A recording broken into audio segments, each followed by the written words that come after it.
IBomma website నిర్వాహకుడు ఇమంది రవి విచారణ అధికారులకు బొమ్మ చూపించాడు. పైరసీ వ్యవహారంపై ఎన్ని రకాలుగా ప్రశ్నించినా నేనొక్కడే అంతా చేశాను అని సమాధానాలు చెప్పినట్లుగా తెలుస్తోంది. బ్యాంక్ ట్రాన్సాక్షన్స్ వివరాలను కూడా ముందు పెట్టి ప్రశ్నించినా ఎలాంటి కీలక వివరాలు చెప్పలేదని తెలిసింది. రవిని కస్టడీకి తీసుకున్న సైబర్ క్రైమ్ పోలీసులు 5వ రోజు కూడా నిశితంగా ప్రశ్నించారు.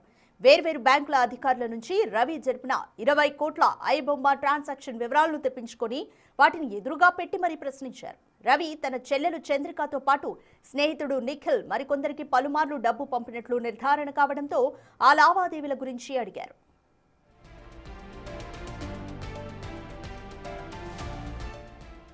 చెల్లెలు కాబట్టే చంద్రికకు డబ్బు పంపించానని, అంతకు మించి దీంట్లో ఏమీ లేదని రవి చెప్పినట్లుగా తెలిసింది. ఇక నిఖిల్తో కలిసి Ravi technical operations, data hiding, server access తదితర కార్యకలాపాలు నిర్వహించినట్లుగా పోలీసులు అనుమానిస్తున్నారు. ఈ క్రమంలోనే నిఖిల్కు భారీ మొత్తాల్లో డబ్బు ట్రాన్స్ఫర్ చేశాడని భావిస్తున్న అధికారులు దీనిపై పలు ప్రశ్నలు సంధించినట్లుగా తెలుస్తోంది. అయితే అంతా తానొక్కడనే చేశానంటూ రవి జవాబిచ్చినట్లుగా తెలిసింది. క్రిప్టో ద్వారా జరిపిన నగదు బదిలీల గురించి అడిగితే మౌనంగా ఉండిపోయినట్లు తెలిసింది.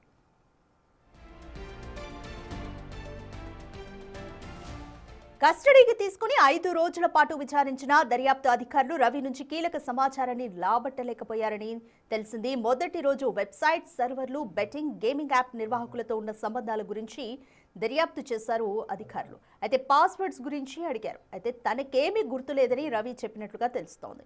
రెండో రోజు ఎస్బీఐ టర్మ్ ఇన్సూరెన్స్ వెబ్సైట్లో పైరసీ సినిమాలను అప్లోడ్ చేయడం పైన ప్రశ్నించారు.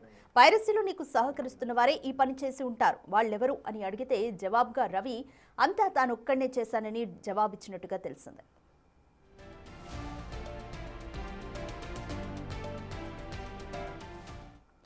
మోర్ డీటెయిల్స్ మా ప్రతినిధి సాగర్ అందిస్తారు. సాగర్, ఇమ్మంది రవి 5 రోజుల కస్టడీ అయితే ముగిసింది. మరి పోలీసులు ఇంకా ఎటువంటి కీలక ఇన్ఫర్మేషన్ ఇప్పటివరకు అయితే రాబట్టారు? కస్టడీని పొడిగించమని కోరే ఛాన్స్ ఉందా? Complete details.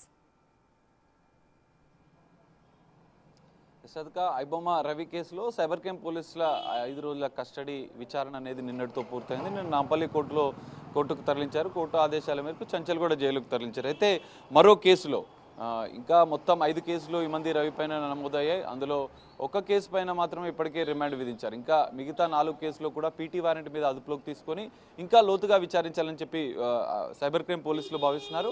100 కోట్లకు పైగా ఎన్ఆర్ఐ అకౌంట్లలో లావాదేవీలు జరిగాయి. మొత్తం 35 అకౌంట్లలో కూడా పెద్ద ఎత్తున కోట్లాది రూపాయల లావాదేవీలు జరిగినట్లు ఇప్పటికే సైబర్ క్రైమ్ పోలీసులు గుర్తించిన నేపథ్యంలో ఆయా బ్యాంకులకు కూడా లేఖ రాశారు.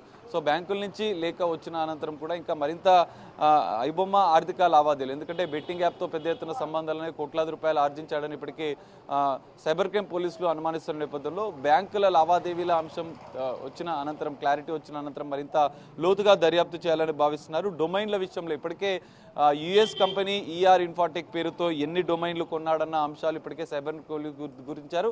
యుఎస్ డాలర్ల ద్వారా దాన్ని విక్రయించినటువంటి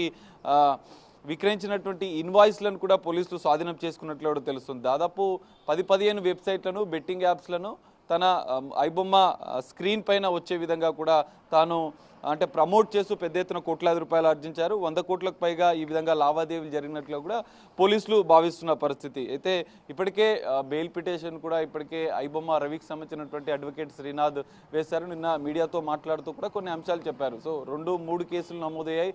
ఐటీ యాక్ట్, ఇటు కాపీరైట్ యాక్ట్, సినిమాటోగ్రఫీ యాక్ట్ ప్రకారం అయితే బెయిల్ వచ్చే అవకాశం ఉంది. దానిపైన మేము ప్రయత్నం చేస్తామని చెప్తున్నారు. అయితే పోలీసులు ఇప్పటికే ఫోర్జరీ కేసు నమోదైంది, చీటింగ్ కేసు నమోదైంది. ఈ నేపథ్యంలోనే దానికి సంబంధించిన పీటీ వారెంట్ పైన కూడా ఇమంది రవిని అదుపులోకి తీసుకుని విచారించాలని భావిస్తున్నారు. మరి ఈ రోజు విచారణలో ఏం తేలుతుంది అనేది చూడాలి. కొంత ఉత్కంఠగా మారిన పరిస్థితి. ఇమంది రవికి అటు సోషల్ మీడియాలో నెటిజన్ల మద్దతు లభిస్తున్న నేపథ్యంలో ఈ రోజు బెయిల్ పిటిషన్ పైన ఎలాంటి వాదనలు ఉంటాయి, ఏం జరుగుతుంది అనేది తేలాల్సింది. మరోవైపు పోలీసులు మరో కేసులో అదుపులోకి తీసుకుని ఇమంది రవిని విచారిస్తారనుకుంటున్నారు. మరి 100 కోట్ల లావాదేవీల విషయంలో, బెట్టింగ్ యాప్స్ సంబంధాల విషయంలో ఎలాంటి పరిణామాలు ఉంటాయి, పూర్తిస్థాయి దర్యాప్తులు అయితే మరికొన్ని విషయాలు బయటకు వచ్చే అవకాశం అయితే కనిపిస్తుంది. రాధిక. Thank you Sagar.